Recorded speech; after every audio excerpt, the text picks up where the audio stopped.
हरियाणा की राजनीति का नहीं बल्कि उत्तर भारत का सबसे ताकतवर परिवार है ये वो राजनीतिक परिवार है देश में आपको और नहीं मिलेगा कोई, जिसमें देश का उप प्रधानमंत्री, दो मुख्यमंत्री एक घर में, उप मुख्यमंत्री, पता नहीं कितने के एमपी कितने के एमएलए घर में, अगर और कहीं भी मिल जाए तो पूरे देश और अलग अलग क्षेत्रों से, और ये कहीं से भी लड़ लेते हैं।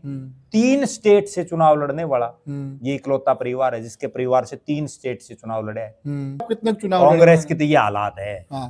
डॉक्टर मनमोहन सिंह है ना, जिनको देश का प्रधानमंत्री भी बना, 9.5 साल वो प्रधानमंत्री रही, उन्होंने अपने राजनीतिक जीवन में एक चुनाव लड़ा, मतलब जो राज्यसभा में तो वो काफी साल रहे, लेकिन संसद का मतलब लोकसभा का या विधानसभा का जहां जनता चुनती वो एक चुनाव लड़ा, और वो हार गए। वो और फिर भी वो 10 साल तक 9.5 साल तक देश के प्रधानमंत्री रहे। सोचिए आप, ठीक है, कितनी गजब की प्रणाली, और उन्होंने कितने लोगों को मुख्यमंत्री ये बताओ भाई इनको मुख्यमंत्री बनाओ, ऐसे सरकार चलानी है।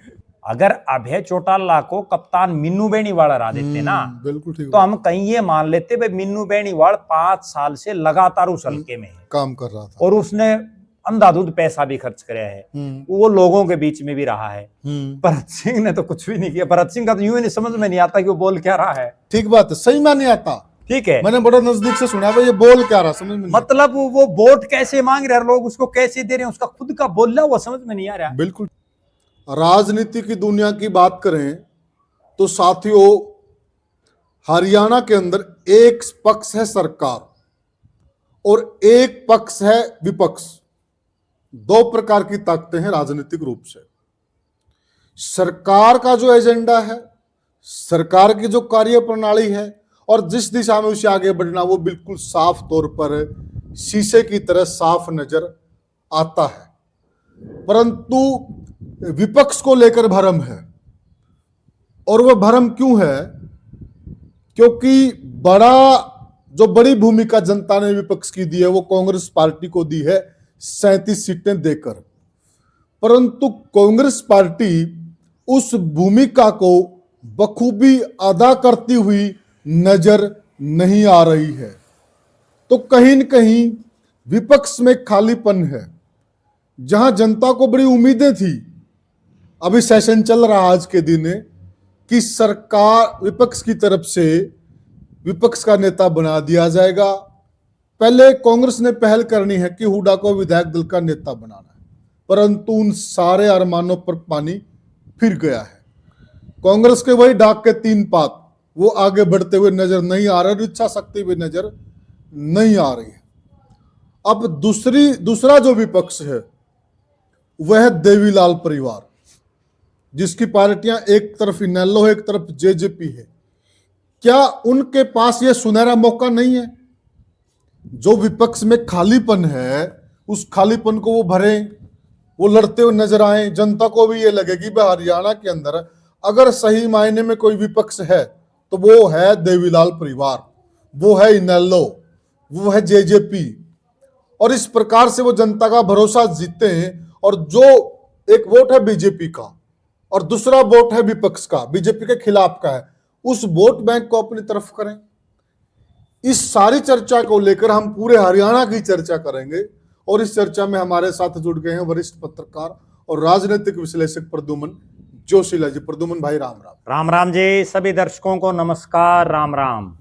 प्रद्युमन भाई देखिए, कांग्रेस की तो पिक्चर लगभग क्लियर हो गई है, वो फैसले नहीं कर पा रहे हैं जी। इसमें कहने में कोई गुरेज नहीं और कोई संकोच नहीं जी। वो पार्टी फैसले नहीं कर पा रही जी, उसके फैसले होते हैं ऊपर से जी। लेकिन यहाँ तो फैसले दोनों ने करने हैं, अभय ने करना है, दुष्यंत ने और दुष्यंत के परिवार ने करना है। यह लोग क्यों देरी कर रहे हैं?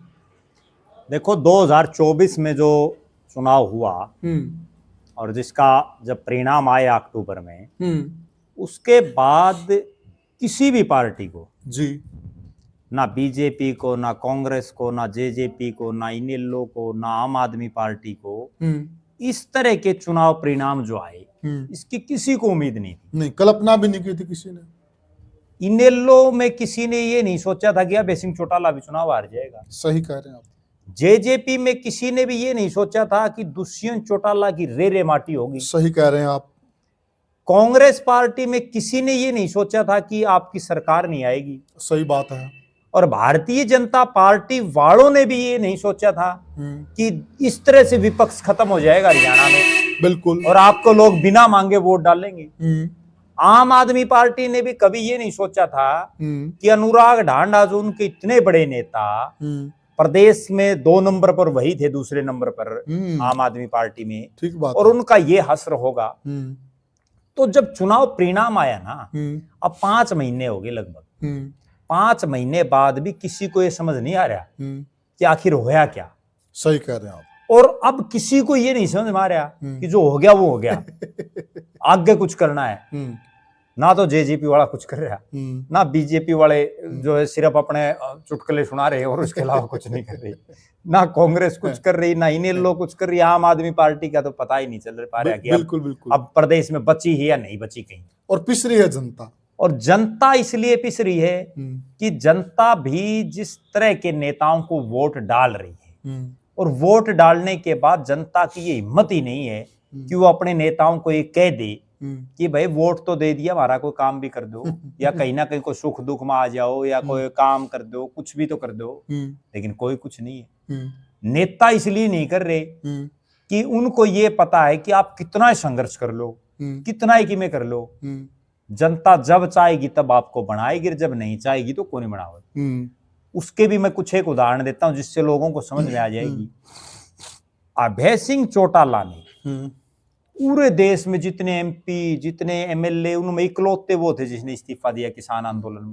सही। और एलनाबाद किसानों की धरती है, कोई शहर तो है नहीं, ठीक है, एलनाबाद छोटा कस्बा है, या नाथुश्री चौपटा लगा लो, और तो कुछ है ही नहीं, बाकी सारे गांव हैं। और उसके बावजूद वो बुरी तरह से हार गए। और किसने हराया उनको? मैं एक और बहुत गंभीर बात कहता हूं, अगर अभय चौटाला को कप्तान मिन्नू बेनीवाल हरा देते ना, बिल्कुल ठीक, तो हम कहीं ये मान लेते भाई मिन्नू बेनीवाल 5 साल से लगातार उस हल्के में काम कर रहा था, और उसने अंधाधुंध पैसा भी खर्च कराया है, वो लोगों के बीच में भी रहा है।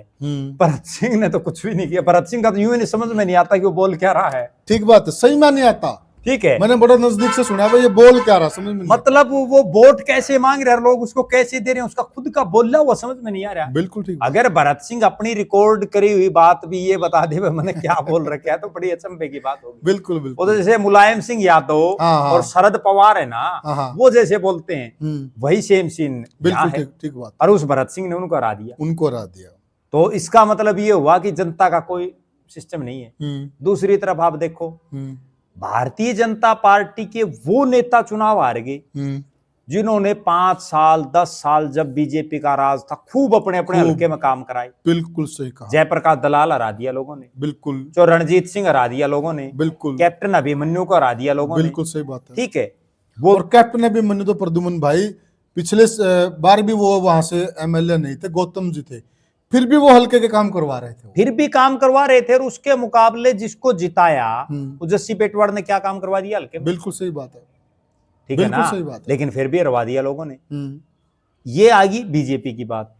इसी तरह से जेजेपी में दुष्यंत चौटाला 4.5 साल जब उप मुख्यमंत्री रहा, हरियाणा में चाहे उसने कहीं का कोई काम ना किया हो, लेकिन उचाना के लोगों के भी तो कुछ एक तो काम किए। कुछ एक नहीं प्रद्युमन भाई, मैंने उचाना कवर किया, बहुत सार्वजनिक काम मैक्सिमम कर रखे हैं। सार्वजनिक भी किए, निजी भी किए हैं वहां। और उसके बावजूद उसकी देख लो कितनी बिरान माटी हुई। बिल्कुल सही बात है। चौधरी देवीलाल के परिवार का कोई शख्स जो अपनी पार्टी का सबसे बड़ा नेता हो, क्योंकि अजय सिंह तो चुनाव लड़ नहीं सकते थे, और उस आदमी कितनी रे माटी की वो 5वें नंबर पर आए, सोचिए 8,000 के आसपास वोट मिले। बिल्कुल सही बात है, कितनी बड़ी गंभीर बात है। बिल्कुल सही बात है। और वो उस हल्के में मिले जहां वो पिछला चुनाव इतना एक तरफा प्रचंड जीत हुई थी, 50,000 के आसपास वोटों से प्रचंड जीत हुई। ठीक है, और फिर उसकी ये रे माटी दुष्यंत ने भी कभी कल्पना नहीं की। बिल्कुल ये क्या हो रहा है। ठीक बात है। इसके बाद हम अगर बात कर ले कांग्रेस की,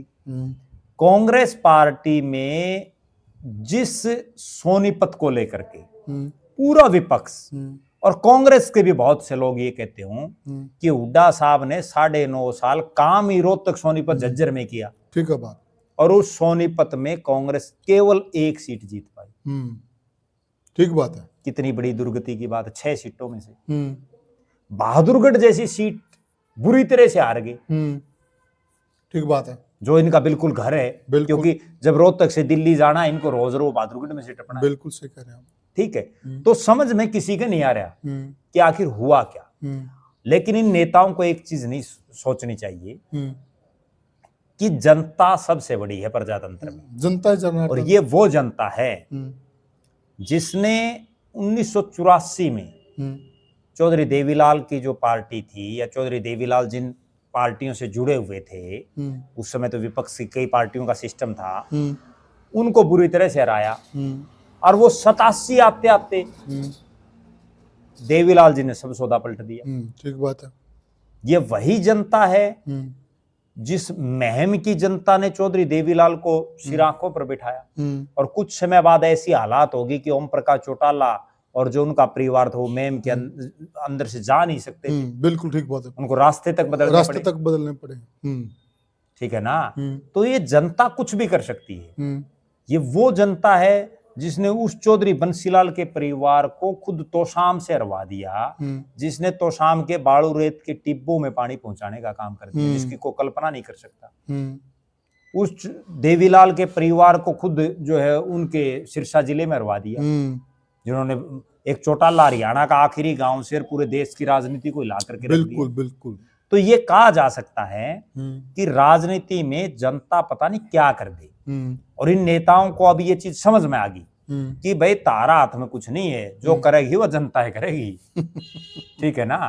तो इसलिए अब इन्होंने भी ये भाग दौड़ ताम झाम 5 महीने से देख रहे हैं ना हम, कहीं ना तो बीजेपी वाले ठीक है सिर्फ चुटकुले सुना देते हैं, कांग्रेस का मजाक उड़ा देते हैं, और तो कुछ नहीं कर रहे। बिल्कुल। कोई ये नहीं बता रहा हमने ये कर दिया। जितने जो घोषणाएं की थी भाई, हम ये संकल्प पत्र बोलते हैं बीजेपी वाले, भाई ये हम संकल्प पत्र के वादे हैं उनमें कितने पूरे कर दिए भाई। और प्रद्युम्न भाई देखा जाए ना, मान लिया अगर संकल्प पत्र में इन्होंने 200 वादे किए थे जी, तो 5 महीने में 200 में तक किस तो बांडे आंदे होंगे। और जितने 5 महीने के एवरेज है वो कि मैं तो ये बताओ हमने ये कर दिया 5 महीने में इतने बांडाओं थे, इतने कर दिया। बीजेपी वालों की तो मुझे ये नहीं समझ में आ रहा, अभी जब नगर निगम के लिए चुनाव थे तब भी वो संकल्प पत्र जारी कर रहे हैं जहां आपके 10 साल से आपके एमएलए थे, सही बात है, मंत्री थे, सरकार आपकी थी, तो भी आपने कुछ, मेयर भी आपका था, मेयर भी बिल्कुल, मतलब सारा सौदा आपका, फिर भी आप दोबारा संकल्प पत्र जारी कर रहे हो। बल्कि जारी तो ये शर्म की बात थी,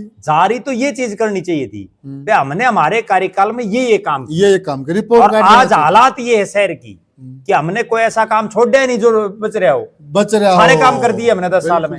और जो सरकार, जो विधायक 10 साल में अपने शहर का विकास नहीं करवा पाएगा तो फिर उससे आगे क्या हम उम्मीद रखें। और मंत्रालय कौन सा था प्रद्युम्न भाई उनके पास? जो शहर का मंत्रालय है, ठीक है ना, सारा नगर निकाय मंत्रालय उन्हीं के पास है, और फिर भी कमाल विकास नहीं हुआ, फिर भी वो संकल्प पत्र जारी करते हैं। अरे कमाल है भाई, और जनता भी इतनी बावड़ी है कि वो उन लक्ष्यों में आ रही है, और संकल्प पत्र जारी करते हैं जिसके नाम से वो संकल्प पत्र वो आता ही नहीं, अगला वो मौजूद ही नहीं है। बता, दूसरे चौधरी बन रहे हैं, वो मौजूद ही नहीं है। जितने वार्ड के प्रत्याशी थे वो मौजूद नहीं। अब मतलब कल ने कोई पर्सन ये पूछ ले भाई ये कामा की यहाँ भरी थी पोपली साहब, अगर वो जीतिए तो ये कराओ, तो वो तो नुगा भाई मैं तो था ही नहीं, और सही भी वो था ही नहीं, ठीक है, था ही नहीं। बल्कि प्रद्युम्न भाई सुनने में आ रहा है कि एक बीजेपी के नेता ने मुझे बताया जी, वो अगले दिन वो बीजेपी का नेता उस संकल्प पत्र का जिक्र कर रहा था जी, तो वो मेयर प्रत्याशी बोला भाई ये कहाँ है, ये मुझे भी तो दिखाओ जी, वो संकल्प पत्र बोला मुझे भी दिखाओ। हाँ तो फिर मैं भी जनता को बताऊंगा। तो हैरानी की बात है, ये हालात है, मतलब समझ नहीं आ रहा है वो क्या रहा है। बिल्कुल। अच्छा प्रद्युम्न भाई, हम अपने मूल सवाल पे आ जाते हैं। मूल सवाल यह देखिए, अगर आप राजनीति में आ गए हो जी और आपको करनी ही राजनीति है, तो फिर आपको मैदान में डटना भी पड़ेगा जी, जनता के बीच में निकलना भी पड़ेगा, जनता की गालियां भी सुननी पड़ेंगी, उलाने भी सुनने पड़ेंगे, कान मुकान गमी सदी में जाना भी पड़ेगा, काम तो आपको सारे करने ही पड़ेंगे, या फिर राजनीति छोड़ दीजिए आप। देखो मेरा ये मानना है कि आज के जो ये नेता हैं इनमें से ज्यादातर केवल एमपी एमएलए और मंत्री बनने के लिए राजनीति करते हैं। अच्छा। हार गए तो कोई चेयरमैन नहीं मिल जाए उसके लिए राजनीति, जननायक बनने के लिए नहीं। ये नेता बनने के लिए जो एक लीडर के जो एक गुण होते हैं वो बनने के लिए काम नहीं करते। ठीक है, कहने कोई नेता है, ठीक है, लेकिन जो एक जन नेता होता है, जिसको हम जन नायक भी कह सकते हैं, जन नेता भी कह सकते हैं, मास लीडर भी कह सकते हैं, वो ये बनने वाले का काम नहीं करते। अच्छा, उसके पीछे मैं एक उदाहरण दूं। एक वो समय था देश में, और आज भी कुछ एक ऐसे नेता हैं, लेकिन वो उनकी गिनती बहुत चुनिंदा है, जो चुनाव हारे या जीते। अगर 8 को चुनाव परिणाम आया तो 9 तारीख से वो शुरू हो जाते थे, और अब वाले तो 5 महीने हो गए, जो जीतते हैं वो भी नहीं आ रहे, जो आ रहे हैं वो भी नहीं आ रहे। और यहां तक कि इनको भी छोड़ दीजिए, जिन्होंने 10 की 10 लोकसभाओं से चुनाव लड़ा, चाहे वो बीजेपी से लड़ा, चाहे कांग्रेस से लड़ा, चाहे जेजेपी से लड़ा, चाहे इनेलो से लड़ा, वो भी, उनको तो 1 साल होने को है। सही बात है, बिल्कुल ठीक है ना, बिल्कुल। तो वो भी कहीं कोई नहीं दिखाई दे रहा। आप एक चीज देखो, और दर्शक भी ये चीज कमेंट करके बताएं, जिन लोगों ने पिछली बार चुनाव लड़ा लोकसभा का, चाहे वो बीजेपी के थे, कांग्रेस के थे, जेजेपी के थे, इनेलो के थे, आम आदमी के थे, आपके गांव में कितने लोग धन्यवाद करने के लिए आए? आपके शहर के मोहल्ले में कितने का आए? बड़ा गंभीर सवाल है। हम सारा दिन फील्ड में रहते हैं, हमने तो जो जिन 4 ने, इस हार के अगर हम पर्टिकुलर बात कर लें, जिन 4 ने चुनाव लड़ा, कौन से ने भी धन्यवाद नहीं करे। ठीक बात है। ठीक है, भिवानी की बात कर लें, ठीक है, धर्मवीर सिंह और उनके बेटे, ठीक है, घूम रहे हैं। रावदान सिंह ने कितने कल क्या कर दिया, धन्यवादी दौरा। राव बहादुर सिंह ने कितने क्या कर दिया, बहादुर सिंह ने तो पार्टी बदल दी। ठीक है, ठीक बात है। अलग अलग मैं रोहतक में आ जाओ, अरविंद शर्मा कहां तक जाए आई, ठीक है, दीपेंद्र हुड्डा, ठीक है, जा रहे हैं कुछ एक प्रोग्रामों में, लेकिन पूरा तो वो भी नहीं कर पा रहे। कुमारी शैलजा भी कुछ एक चुनिंदे अभी उन्होंने शुरू किया है, वो बीच बीच में 1 आधा दिन आती हैं, शनिवार एतवार को ज्यादातर। ठीक है, मुझे एक चीज और नहीं समझ में आ रही नेताओं की।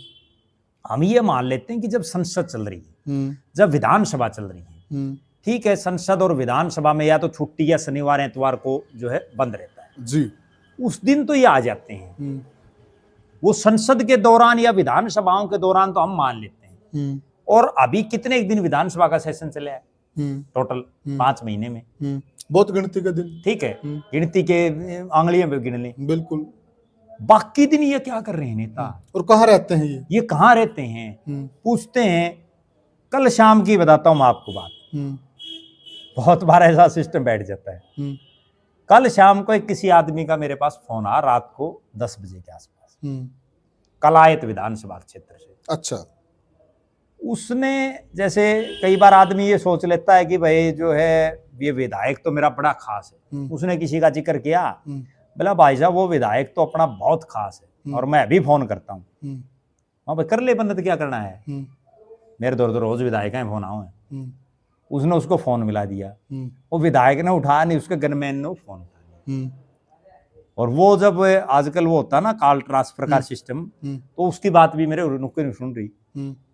वो उस गनमैन भी उससे इस हिसाब से बात कर रहा, बेजुनू पता नहीं मैं कितना बड़ा, मैं वो विधायक बन रहा। ठीक है, ठीक है, ठीक बात है। ये हालात है, ये राजनीति का स्तर है। मतलब राजनीति का इतना नहीं तो उस गनमैन को तो नमस्ते करनी चाहिए थी, किसी का भी फोन हो, बिल्कुल आगे से। लेकिन जो मैंने उसका एटीट्यूड दिखा कि वो तो अपना आप को विधायक से बड़ा मान रहा है, या विधायक अपना आप को मुख्यमंत्री मान लेते हैं, इसीलिए तो सारा सिस्टम गोलमोल है। इसलिए सीरियस जनता इनको सीरियस नहीं ले रही, ये जनता को नहीं ले रही। और कारण केवल एक है कि जनता का ये समझ नहीं है कि वो किसको कैसे वोट दे रहे हैं। कईयों को बिना मांगे ऐसे ऐसे आदमी हैं। अब एक उमेद पातुवास है बाढ़ डाल के में, जब उसने पूरे गोड्डे घिसरा लिए तो लोगों ने उसको वोट नहीं दिए, और इस बार उसको इसलिए वोट दे दिए कांग्रेस ने बाहर का प्रत्याशी उतार दिया। रणबीर गंगवा ने बरवाड़ा में क्या किया था भाई, ठीक है, और वो जिता दिया लोगों ने। तो कहीं कोई सिस्टम नहीं है। सावित्री जिंदल जो हिसार की विधायक हैं, वो कितने दिन लोगों के बीच में रहती, अक्सर वो दिल्ली रहती है। बिल्कुल सही बात है। और उनको विधायक बम्पर वोटिंग से वो तो हिसार ही नहीं रहती लोगों में, तो उनका तो मोबाइल नंबर नहीं होगा लोगों के पास। बिल्कुल ठीक बात है। बड़े बड़े कांग्रेसियों के पास नहीं होगा, नहीं होगा। नवीन जिंदल कितने दिन कुरुक्षेत्र में रहते हैं, सही बात है, देख लो। बिल्कुल ठीक बात। उनका नंबर जब उनकी माँ से ये पूछा गया कि आपके पास नवीन का नंबर है, बोला नहीं है। सावित्री जिंदल पर नवीन जिंदल का नंबर नहीं है। बताओ आम आदमी पे कहां से बड़ी होगा? हैरानी की बात है। मतलब कितनी अचंभे की बात है, लोग उनको चुन लेते हैं। चुन लेते हैं और फिर उसके बाद ढूंढे जाओ हमारा एमपी कहाँ है? एमपी नहीं है भाई जी। ठीक है। एमपी के पास माँ के पास एमपी का नंबर। हाँ, तो ये हालात है। तो प्रद्युमन भाई जी। फिर बात ये है कि अगर करनी राजनीति है जी, तो देवीलाल परिवार मतलब आपने जो बात कही ना, हाँ, उसमें एक चीज बीच में हम दूसरी तरफ चले गए थे। मैं वो मूल सवाल पे हाँ, ही आ तो उसमें ये बात थी हम्म, कि जिस तरह से नेता अगर कोई बनता है ना, उसको संघर्ष करना पड़ता है। हम्म, चौधरी देवीलाल एक नेता थे, वो चुनाव हारने के बाद फिर शुरू हो। हम्म, अब हरियाणा में जो सबसे मूल सवाल है कि दो पक्ष बने हुए हैं और हर स्टेट में होते हैं। एक सत्ता पक्ष है जिसको भारतीय जनता पार्टी लीड कर रही है, और भारतीय जनता पार्टी कुछ करो ना करो उनके एक चीज समझ में आ रही है कि भाई लोग हमें वोट दे देंगे, इसलिए अब वो विकास कार्य करवाने की बजाय केवल राष्ट्रवाद है, धर्म की बातें हैं, कुंभ के मेले की बातें करने लग गए, धारा 370 की। भाई हरियाणा वालों को धारा 370 का क्या फायदा है? मेरे तो आज तक नहीं समझ में आया। भाई हरियाणा के जितने दर्शक देख रहे हैं वो ये कमेंट करके बताएं कि भाई धारा 370 होने से उनको कितना फायदा हो गया। सही बात है। ठीक है, राम मंदिर बनने से हमारे को क्या फायदा हो गया? ठीक है, या जो और कोई भी ऐसी चीजें हों जिनसे तो प्रद्युमन भाई वो शाणे हैं, उनको ये पता ना विकास पे तो वोट ही नहीं मिल रहा, बस वोट मिल ही नहीं रहा। जो विकास कराते हैं वो सारे हारते हैं, सारे हारते हैं। तो वोट इन चीजों में मिल रहा है। बिल्कुल। तो बीजेपी के तो ये चीज समझ में आ रही है। बीजेपी का तो अगर हम जिक्र भी ना करें तो भी कोई बात नहीं। सही बात है। दूसरी तरफ अब हम आते हैं कि विपक्ष। हाँ। अब विपक्ष में कौन कौन है? विपक्ष में कांग्रेस है, विपक्ष में इनेलो है, विपक्ष में जेजेपी है, विपक्ष में आम आदमी पार्टी है, बहुजन समाज पार्टी भी है। आम आदमी तो जैसे ही दिल्ली में आ रही उनका तो सिस्टम साफ हो गया। बहुजन समाज पार्टी का कोई बहुत लंबा चौड़ा वजूद कभी रहा ही नहीं रहा। उसके बाद बच गई तीन पार्टियां। इन तीन में कांग्रेस के हालात ये है कि कांग्रेस के प्रदेश के नेता कोई फैसला ही नहीं ले सकते। वो तो किमें भी करना होगा हाईकमान करेगी, और हाईकमान में राहुल जी सोए हुए हैं। वो जो कुंभकर्ण की नींद है ना, क्या बात है, वो कुंभकर्णी नींद सोए, उन्हें कोई मतलब नहीं हरियाणा। वो प्रद्युमन भाई जी, जब वो भारत में होते हैं ना जी, तब तो वो कुंभकर्णी नींद में होते हैं जी, और जिस वक्त वो जागते हैं उस वक्त वो विदेश में होते हैं। बस तो फैसले कब होंगे? उनके साथ यही बन रही है, इसलिए लोग अब कांग्रेस को भी विपक्ष मान ही नहीं रहे। ठीक है। अच्छा, हरियाणा में एक चीज और हो रही है। कांग्रेस वाले तो ये कहते हैं भाई देवीलाल के परिवार वाली पार्टी बीजेपी की बी टीम है। हाँ, और वो ये कहते हैं कि भूपेंद्र सिंह हुड्डा बी टीम है। बिल्कुल ठीक बात है। लेकिन जिस तरह का ये सिस्टम समझ में आ रहा है उसमें कौन बी है कौन ए है? नहीं प्रद्युमन भाई, एक तो है जी, बी का रोला है जी, ए तो क्लियर है बीजेपी है, बिल्कुल। बी वाले का रोला है। बी वाला में जो रोला है ना, हाँ। उसमें ये है कि जिस ढंग के कार्यकलाप 5 महीने से दिख रहे हैं उससे तो ये लग रहा है कि सारे बी हैं। ये सारे बी हैं। ठीक है, ये कोई कुछ आवाज ही नहीं उठा रहा। हाँ। अब कांग्रेस का तो ये हालात है कि कांग्रेस के कोई भी नेता, राहुल गांधी ठीक है कई बार एक मुद्दे को लेकर के आ गई, वो उठाते भी रहते हैं, कभी कभार जागते हो नींद से कुंभकर्ण की नींद से। लेकिन वो जब जागते हैं ढोल बजाने तो एक बार उन्होंने कोई मुद्दा उठा लिया, जैसे एक दिन वो संविधान की किताब ले आए। हाँ। उसके बाद फिर वो सिस्टम वो एक दिन थोड़ा आशास्पद नहीं क्या ये? आशास्पद तो इसलिए नहीं कि कांग्रेस के नेता ही उनको सीरियस नहीं समझ रहे। उनका एक वीडियो वायरल हो रहा है। हाँ। मुझे बड़ा अचरज हुआ उस पे कि वो एक कांग्रेस के एक एमपी हैं सरदार जी, उनको ये कह रहे हैं भाई आप लेट आए हो। ठीक है, किसी कोई मीटिंग के जिक्र है, वो वायरल हो रहा है और उसमें वो सरदार जी ये कहता है मैं तो टाइम पे आ रहा हूँ, आप लेट आ रहे हो। आप लेट आ रहे हो। वो मतलब उनके आपस में यही नहीं समझ में आ रहा कौन सा लेट है कौन सा क्या है। और प्रद्युमन भाई एक बात बताइए, जो कुछ एक कांग्रेसी जो शपथ ले रहे थे आपने भी देखा होगा, उनके हाथ में एक लाल सी किताब, वो संविधान की कॉपी। आजकल ट्रेंड देखा है ये जी। नहीं तो संविधान की तो हमने बड़ी मोटी सी बुक देखी है, आप तो छोटी ही है। छोटी सी बुक अभी पहली बार देखने लगे अभी सुविधा के हिसाब से, मतलब संविधान भी सुविधा के हिसाब छोटा कर दिया जी। क्या बात है। तो वो हाथ में लेकर वो शपथ लेते हैं जी, क्या फायदा है इस चीज का? नहीं, फायदा तो ये नहीं समझ में आ रहा कि जब इनका राज तो था, शपथ ही संविधान की ले रहे हैं। देखो वो तो शपथ है ना, वो संविधान की शपथ है। बिल्कुल, और जब इनका राज था हम्म, कांग्रेस का, बहुत लंबे समय तक कांग्रेस ने राज किया, सही कह रहे हैं आप। इन्होंने कितना संविधान का पालन किया। सही बात है। जिस संविधान की आज ये बात कर रहे हैं, खुद कांग्रेस पार्टी ने संविधान का कितना यूज किया। बिल्कुल देश में सही इमरजेंसी किसने लगाई? इन्होंने, कांग्रेस पार्टी ने, इन्होंने लगाई ना। कितनी चुनी हुई कैसी सरकारों को बर्खास्त कितनी करने। कैसी सरकारें थी जिनको तोड़ा गया। बिल्कुल सही बात। आज जो बात कहते हैं कि मोदी और अमित शाह सरकारें तोड़ रहे हैं, वे जो 14 में है वो करता है ये सारे काम। नहीं, वो चीज इन्होंने तो सिखाई है बस। इनको, वैसे सरकारें तोड़ने। अब ये कहते हैं कि ईवीएम में गड़बड़ है। ईवीएम को कौन लाया भाई? बिल्कुल ठीक बात है।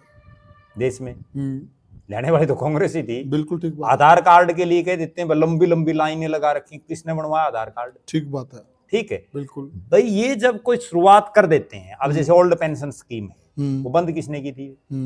ठीक बात है। आज जिसको आप लागू करने की बात कर रहे हो, वो बंद किसने की थी? बिल्कुल सही, बहुत सही बात। ठीक है, मतलब ये समझ में नहीं आ रहा है कि जो चीज आप कर रहे हो आप ही उसको बंद कर रहे हो, फिर आप ये कहते हो हमारा राज ले हम ही चालू कर देंगे। और उसमें भी एक बड़ी गजब बात है, आज तक किसी नेता ने ये नहीं कहता कोई भी हमने जब ये बंद की तो ये हमारी बहुत बड़ी गलती, बहुत बड़ी गलती। गलती फिर भी नहीं मानते अगले। बिल्कुल ठीक बात है। लेकिन बस वो गोली पे गोली, गोली पे गोली। अब जो अगली बात है कि कांग्रेस का तो हमने देख लिया कुछ नहीं होना, कांग्रेस का तो कांग्रेस ही मानने लग गई, बिल्कुल कुछ नहीं होना है। बिल्कुल। अब देवीलाल परिवार पे अब केवल जो विपक्ष है वो देवीलाल परिवार बच गया। देवीलाल परिवार के बारे में मैं ये कह सकता हूं कि हरियाणा के आज तक के राजनीतिक इतिहास में विपक्ष में रहते हुए जितना लंबा संघर्ष इस परिवार ने और इस परिवार के नेताओं ने किया है, कोई नहीं कर सकता। ठीक है बात।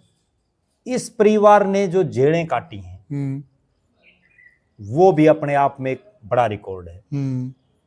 चौधरी देवीलाल ने जितना संघर्ष किया कोई नहीं कर सकता। ठीक कर रहे हैं आप, बिल्कुल। ओम प्रकाश चौटाला ने जितना संघर्ष किया नहीं कर सकता कोई, अपंग होने के बावजूद। ठीक बात है, बहुत मेहनत, शरीर से भी वो पूरे नहीं थे। बिल्कुल सही कर रहे हैं आप। चौधरी रणजीत सिंह के संघर्ष को आप ये देखो कि जो आदमी 32 साल पहले जीते और 32 साल तक हारता रहा हो, रिकॉर्ड की बात, और फिर भी चुनाव लड़ता रहा, और फिर भी 32 साल तक हारने के बाद भी लड़ता रहा हो, चुनाव लड़ता रहा, 3 अलग अलग हलकों से आ रहा। बिल्कुल। और प्रद्युमन भाई आदमपुर से वो आ रहा, रोडी से वो आ रहा, रानिया से वो आ रहा, और अभी भी अगर आप बात करोगे तो वो निराशा वाली बात नहीं करते। और अब भी वो हार के, लोकसभा भी हार के, मतलब उनका जैसे दिग्विजय चौटाला का रिकॉर्ड है ना, वे वो जींद बाई इलेक्शन लड़ा, फिर वो लोकसभा में उतार दिए। बिल्कुल। वे जो है उन्होंने लगातार 6 महीने में 2 चुनाव हारने वाले बन गए। बिल्कुल। तो रणजीत सिंह भी 6 महीने में 2 हार गए, लेकिन दिग्विजय तो फिर भी निराश हो गया। हाँ। लेकिन वो फिर भी कोई निराश नहीं है। बिल्कुल। ठीक है, आदत पड़ रही है, आदत पड़ रही है। ठीक है ना। वैसे 32 साल में नहीं थका जो आदमी, बिल्कुल, तो 6 महीने थोड़ी थका सके हैं। सही बात है। तो उनका आप संघर्ष देखो, अजय सिंह चौटाला का संघर्ष देखो, कहाँ राय मलिकपुर, हरियाणा का आखिरी छोर नांगल चौधरी में, राजस्थान के बॉर्डर के साथ, और वहां से चंडीगढ़ तक पदयात्रा करना, कोई आदमी करके दिखा दे। ठीक है ना, कोई सोच भी नहीं सकता। वो तो बसों में यात्रा होती है आजकल, बसों में यात्रा होती है। उसके बाद ओम प्रकाश चौटाला और अजय सिंह चौटाला, हरियाणा का वो राजनीतिक परिवार है, दोनों बाबू बेटे एक साथ जेल में, और बहुत लंबी जेल, इतनी लंबी जेल सजा काट करके, और फिर वो सर्वाइव करते। उनका बेटा डिप्टी सीएम बनता है। कितनी बड़ी बात है, कितनी बड़ी बात है। उसके बाद अभय सिंह चौटाला जो पूरी तरह से स्वस्थ नहीं है, और उसके बावजूद उन्होंने भी कहां सिंगार मेवात का आखिरी गांव, और उस सिंगार का, मेवात का सबसे बड़ा गांव, आखिरी नहीं सबसे बड़ा गांव, उस सिंगार से अपनी यात्रा शुरू करके और पूरे हरियाणा में वो घूमे। बिल्कुल ठीक बात है। तो संघर्ष तो उन्होंने भी किया, बिल्कुल किया जी। दुष्यंत चौटाला देख लो, दिग्विजय देख लो, मतलब संघर्ष में सारा परिवार। तो संघर्ष तो ये परिवार कर सकता, कोई दो राय नहीं है। ठीक बात है। ठीक है। हाँ, एक दौर था जब चौधरी भूपेंद्र सिंह हुड्डा ने भी कंडेला से यात्रा निकाली थी, लेकिन वो मुख्यमंत्री बनने के बाद वो भी अब ढीले ढाले हो गए, उम्र भी बढ़ गई। तो अब संघर्ष अगर कोई पार्टी कर सकती है तो वो चौधरी देवीलाल के परिवार की कर सकती है। लेकिन इनमें दिक्कत क्या है? दिक्कत ये कि इनका आपस में भाई थोड़ा सा दर्शकों के सामने एक पिक्चर क्लियर कर दें। संघर्ष दीपेंद्र सिंह हुड्डा ने भी खूब किया, वो कर भी सकते हैं जी। लेकिन वहां एक दिक्कत है, वहां फैसले ऊपर से आते हैं और ऊपर से फैसले आते नहीं उनका हाथ में नहीं है ना, हाथ में नहीं है उनके। अब मान और लो यहाँ खुद है फैसले लेने हैं। अब यहाँ पे एक चीज देखो, 5 साल रोड पे संघर्ष किया दीपेंद्र हुड्डा ने, जनसभाएं की भूपेंद्र सिंह हुड्डा ने, और आज 5 महीने से सारे विधायक जोर ला रखे हैं, कई सांसदान ला रखे हैं, कई बड़े बड़े नेताओं ने ला रखे हैं, और वो राहुल जी एंड जो कंपनी है, जो उनके नेता हैं, वो उनको विपक्ष का नेता नहीं बना, मतलब कांग्रेस विधायक दल का नेता नहीं बना और रहे। जिसने फैसले करने हैं ना, अगर हम उनके नाम बता दें और उनका राजनीतिक सफर आपने बता दें, उनका अनुभव बता दें, ये बता दें कितने चुनाव उन्होंने लड़े, कहां से लड़े, तो आप हैरानी रह जाओगे। वो लोग तो फैसले जिनको राजनीतिक अनुभव ही नहीं है, बिल्कुल भाई उनको अनुभव नहीं, ड्राइंग रूम के राजनेता, वो तो फैसले लेते हैं। हरिप्रसाद कितना बड़ा नेता है, केसी वेणुगोपाल कितना बड़ा नेता है, बिल्कुल। मल्लिकार्जुन खड़गे को राष्ट्रीय अध्यक्ष बनने से पहले कितने के लोग जाना करते। प्रद्युमन भाई उस दौर में वो लोग भी थी, जनार्दन द्विवेदी, अहमद पटेल, मोतीलाल वोरा, बिल्कुल, ये फैसले करते थे, सोनी। अंबिका सोनी, ये फैसले करते थे। उनका एक बार रिकॉर्ड उठा के देख लो आप, कितने चुनाव कांग्रेस की तो ये हालात है। हाँ। डॉक्टर मनमोहन सिंह है ना, जिनको देश का प्रधानमंत्री भी बना, 9.5 साल वो प्रधानमंत्री रहे, उन्होंने अपने राजनीतिक जीवन में एक चुनाव लड़ा, मतलब जो राज्यसभा में तो वो काफी साल रहे, हाँ। लेकिन संसद का मतलब लोकसभा का या विधानसभा का जहां जनता चुनती है, हाँ। वो एक चुनाव लड़ा, हाँ। और वो हार गई, वो और फिर भी वो 10 साल तक 9.5 साल तक देश के 9.5 साल तक देश के प्रधानमंत्री रहे। सोचिए आप, ठीक है, कितनी गजब की प्रणाली है। और उन्होंने कितने लोगों को मुख्यमंत्री, ये बताओ भाई, इनको मुख्यमंत्री बनाओ, ऐसे सरकार चलानी है। बिल्कुल। तो अनुभव के मामले में कोई नहीं पूछता। यहाँ तो जिसकी गांधी नेहरू परिवार के साथ कांग्रेस है का, कांग्रेस नहीं है, केवल एक परिवार की पार्टी है। जैसे हरियाणा में ये चौटाला की पार्टी है, इसी तरह से कांग्रेस गांधी नेहरू परिवार की पार्टी है। आज खड़गे साहब है, बल्कि वो गलत कहते हैं, इनको तो बोलते हैं वो क्षेत्रीय दल, और खुद को बोलते हैं राष्ट्रीय पार्टी, जो कि गलत है। दोनों बराबर हैं, दोनों बराबर हैं, बस इतना फर्क है कि उनकी वो ब्रांचेज पूरे भारत में खुल रही हैं, हाँ। और ये जो है 1-2 राज्य तक, और तो कोई फर्क, और ज्यादा फर्क नहीं है। आज राहुल गांधी, आप एक चीज देख लेना, आज राहुल गांधी कांग्रेस से हट करके और इतना अपना सिस्टम शुरू कर ले, पता चल जाएगा। और एक और प्रद्युमन भाई जी, यह लोग तो अलग होकर जीत भी जाते और जीतते भी हैं जी, और राहुल गांधी को कांग्रेस से अलग करके कहीं से लड़वा कर दिखा दे। बिल्कुल, कांग्रेस में रहते हुए हार गया वो। ठीक है, स्मृति ईरानी ने हरा दिया, ठीक बात है, वायनाड भागना पड़ा। वो स्मृति ईरानी जिसके परिवार का राजनीति से कोई लेना देना नहीं है, और उसका भी उस अमेठी से लेना देना है, और अमेठी से उसका कोई लेना देना नहीं है। और जबकि राहुल गांधी और की तो वो परंपरागत सीट है, परंपरागत सीट है, वहां से उसको उसने वायनाड भागना पड़ा, वायनाड भागना पड़ा था। मतलब ये हालात है। बिल्कुल। तो अभी दोबारा से देवीलाल, अब जो देवीलाल परिवार की बात है, अब इनमें जो एक कमी है वो सिर्फ ये है कि इनमें आपस में जूतबाजी है, ये आपस में इकट्ठे नहीं हो पा रहे। आज भी अगर ये इकट्ठे हो जाए ना, हरियाणा की राजनीति का नहीं बल्कि उत्तर भारत का सबसे ताकतवर परिवार है ये वो राजनीतिक परिवार है, देश में आपको और नहीं मिलेगा कोई, जिसमें देश का उप प्रधानमंत्री, 2 मुख्यमंत्री एक घर में, उप मुख्यमंत्री, पता नहीं कितने के एमपी, कितने के एमएलए घर में, अगर और कहीं भी मिल जाए तो पूरे देश, और अलग अलग क्षेत्रों से, और ये कहीं से भी लड़ लेते हैं। 3 स्टेट से चुनाव लड़ने वाला ये इकलौता परिवार है जिसके परिवार से 3 स्टेट से चुनाव लड़े है, ठीक है ना, और कहीं नहीं मिलेगा आपको ऐसा उदाहरण। तो कहीं ना कहीं, और हरियाणा की तो पता नहीं कितनी सीटों पर इन्होंने लड़ दिया, ठीक है, कहाँ बारडा जा करके, कहाँ जा करके सोनीपत, कहाँ जा करके महम रोहतक, कहाँ जा करके घिराई, कहाँ भट्टू, कहाँ ऊंचाना, कहाँ नरवाना, कहाँ फतेहाबाद, मतलब जो कोई ऐसा एरिया बचा है नहीं। अगर हिरवाड़ की बात करें तो भिवानी महेंद्रगढ़ से भी लड़ रखा है, ठीक है, वो भी तो पार्लियामेंट में आता है। बिल्कुल ठीक बात। तो चुनाव लड़ने में इनका कोई शानी नहीं है इस पूरे परिवार का। ये तो सिर्फ जो एससी रिजर्व सीटें हैं ना उन पर लड़ नहीं सकते, तो उनको छोड़ के बाकी सारा लड़ रखे हैं। वो भी मजबूरी है, अब वो मजबूरी है, लड़ नहीं सकते, नहीं तो वहां से भी लड़ लेते, नहीं तो लड़ लेते, वहां तो लड़ नहीं सकते, ठीक है। तो संघर्ष ये कर सकते हैं, और जनता भी ये बात देख रही है, लोग भी ये कह रहे हैं, बहुत लोगों के ऐसे फोन आ रहे हैं, भाई चौटाला टिकने वाले तो नहीं थे, 5 महीने से कैसे टिक रहे हैं। लेकिन उसके पीछे भी एक बहुत बड़ा जो एपिसोड जो हुआ वो ये रहा कि इस दौरान चौधरी ओम प्रकाश चौटाला जो इस परिवार के मुखिया थे, वो इस संसार को छोड़ करके चले गए।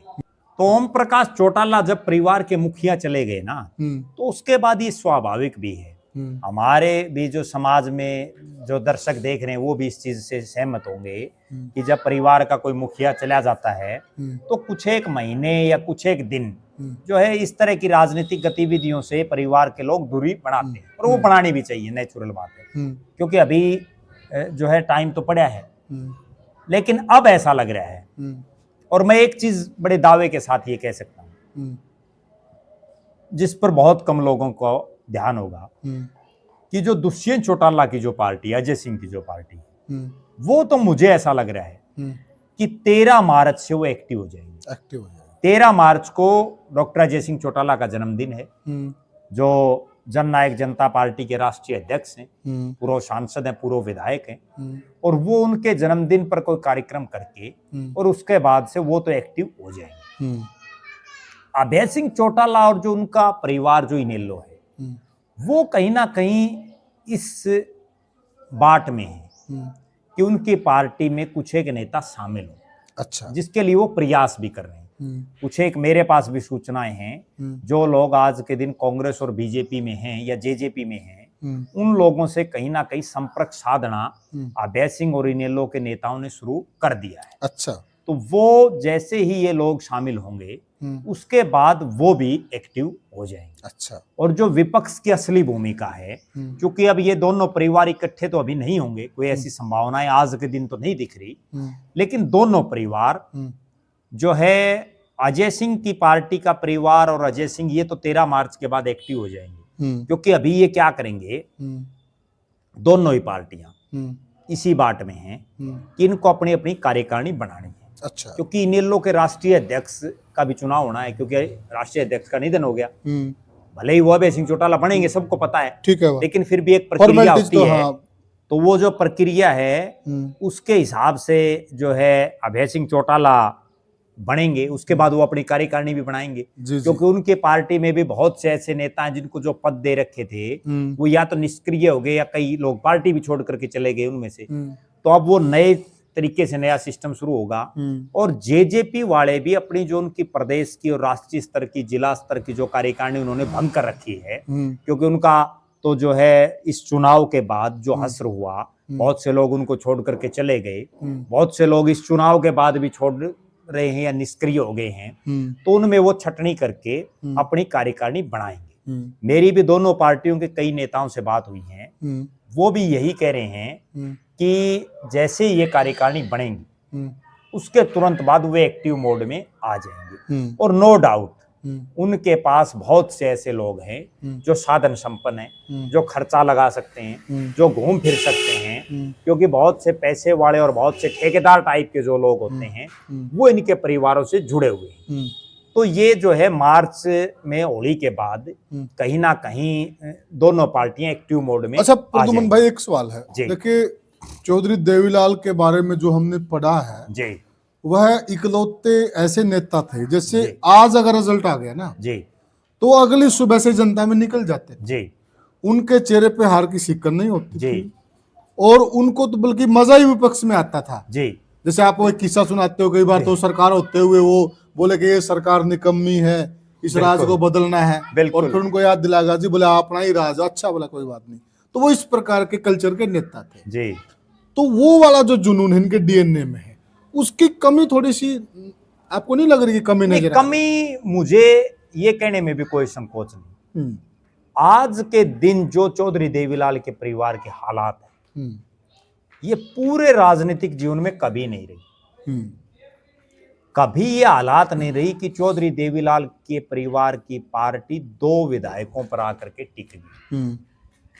पिछली बार इनेलो का तो एक था, लेकिन 10 जेजेपी की भी तो थी, एक रणजीत सिंह भी था, 12 थे टोटल। बिल्कुल ठीक, अगर उस एंगल से देखें तो बिल्कुल। और इस बार तो केवल 2 पर सिमट गया सारा सिस्टम। बिल्कुल ठीक, वो जेजेपी भी, रणजीत सिंह भी, इनेलो भी, सारे तो 2 पे आ गए, सारे 2 पे। और वो 2 भी इसलिए आ गई कि परिवार वाले हमेशा में खड़े थे, नहीं तो वो दोनों भी हारते। ठीक बात है, ठीक है। तो सबसे बुरे दौर में, उससे भी बुरा जो उनके को आघात लगा वो चौधरी ओम प्रकाश चौटाला के निधन के बाद भी लगा, क्योंकि वो एक एनर्जी उनको देते थे, एनर्जी देते थे। ठीक है।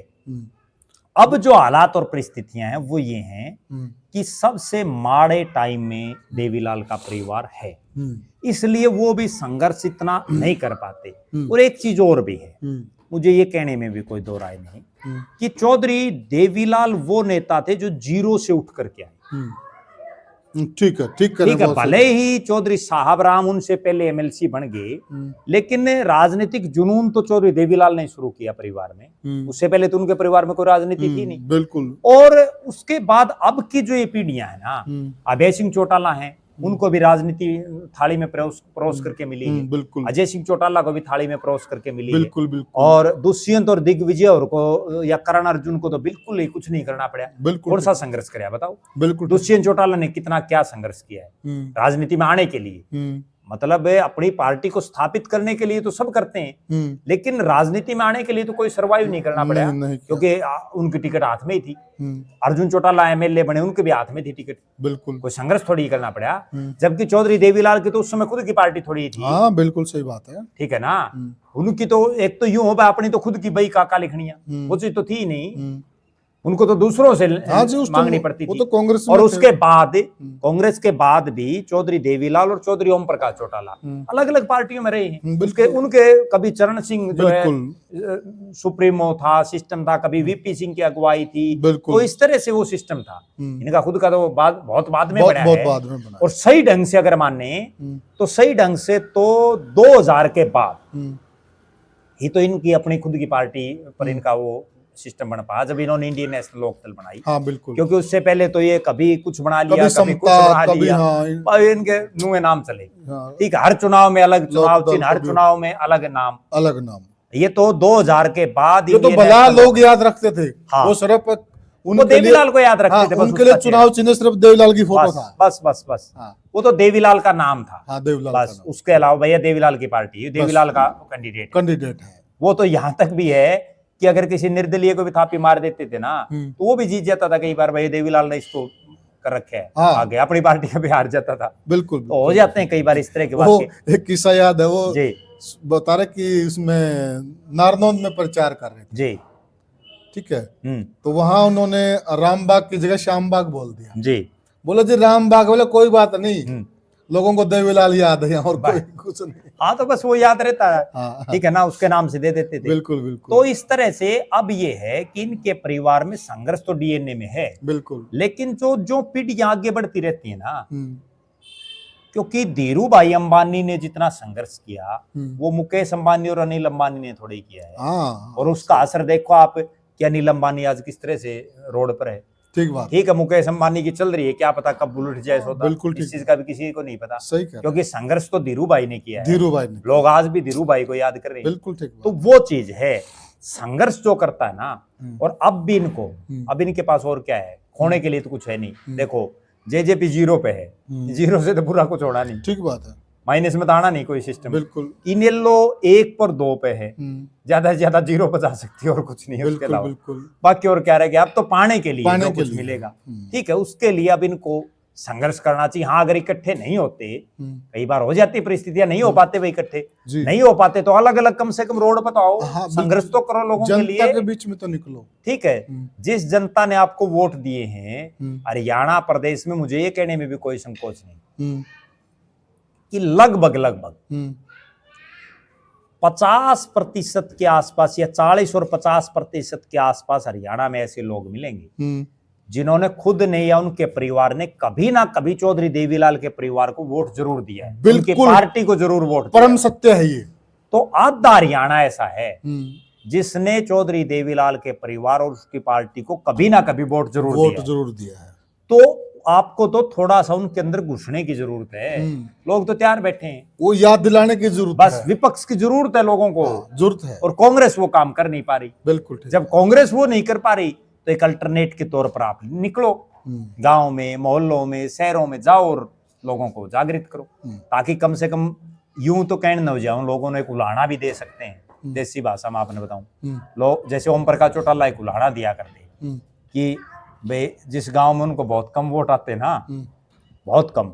और जो यहाँ से उनका कैंडिडेट हार जाता जिस हल्के से या जिस गांव से, हम्म, और वो गांव वाले, क्योंकि एक अक्सर लोगों की एक आदत होती है, और आदत नहीं उनकी मजबूरी भी है, कि जब भी कोई मुख्यमंत्री या कोई बड़ा नेता आए, कोई मंत्री आए, तो उसको इतना बड़ा फर्रा पकड़ा देते हैं मांग पत्रों का, भाई वो प्रधानमंत्री पूरा नहीं कर सकता। कई बार ऐसी चीजें होती जो इलिजिबल नहीं है। हाँ बिल्कुल ठीक है, तो उसमें ये हो जाता है। ओम प्रकाश चौटाला जी ये कहते कि भाई वोट तो दो 2.5 और काम चाहिए हम ना आई। ठीक बात है, ठीक है, बिल्कुल। तो उन्होंने, बल्कि एक किस्सा मैं आपको बताऊं, हमारे गांव की बात है। हमारे गांव में वो जब मुख्यमंत्री थे तो उस समय आएगी। अच्छा। और हमारे उस समय ये था कि इतनी आंधी में भी ओम प्रकाश चौटाला की पार्टी की इतनी आंधी, और उसके बावजूद हमारे हल्के से उस समय हरियाणा विकास पार्टी का विधायक बना था। अच्छा। और विपा का रामकिशन फौजी, 2 ही विधायक बने थे, या तो चौधरी बंसीलाल, वो भी भिवानी जाकर के उनकी इज्जत बची। हाँ। खुद सुरेंद्र सिंह भी चुनाव हार गए। हाँ बिल्कुल। और उसके बावजूद रामकिशन फौजी एमएलए बना। हाँ। और जब वो बनाया तो ओम प्रकाश चौटाला जी हमारे गांव में आए, सरकार आपके द्वार उनका कार्यक्रम था।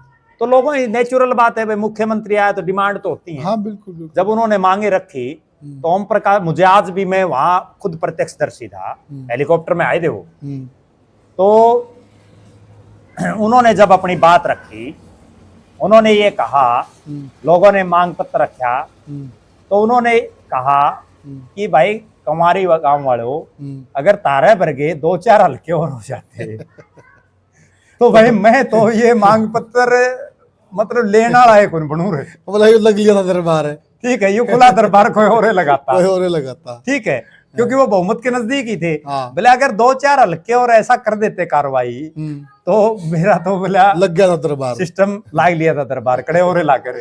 ठीक है, हालांकि उन्होंने जो है बहुत कुछ नहीं किया हमारे गांव के लिए, मुझे ये कहने में भी कोई संकोच नहीं, लेकिन फिर भी बड़े हाजिर जवाब इसके लिए जो है उनका, उन जैसा कोई नेता नहीं होना। और अब इनको भी ये संघर्ष करना चाहिए, अपने जो इनके पूर्व चौधरी देवीलाल हो, चौधरी ओम प्रकाश चौटाला या रणजीत सिंह से भी सीख लें। हाँ बिल्कुल, ठीक बात, जो इतनी साल आ रहे हैं लगातार, ठीक है, और उनसे सीख के अब गांव में घूम जाना चाहिए। दुष्यंत चौटाला ने तो अब तक उचाना में भी धन्यवाद दोहरा नहीं किया है। बिल्कुल, जहाँ की जनता ने उनको मुख्यमंत्री बनाया। ठीक है, नाराजगी भी होती है लोग, अच्छा क्या करेंगे। नैना चौटाला सुन लो, जिस बाडड़ा ने उनको बिना कुछ सोचे समझे उनको विधायक बना दिया, वहां फिर वो वहां भी नहीं जा रही।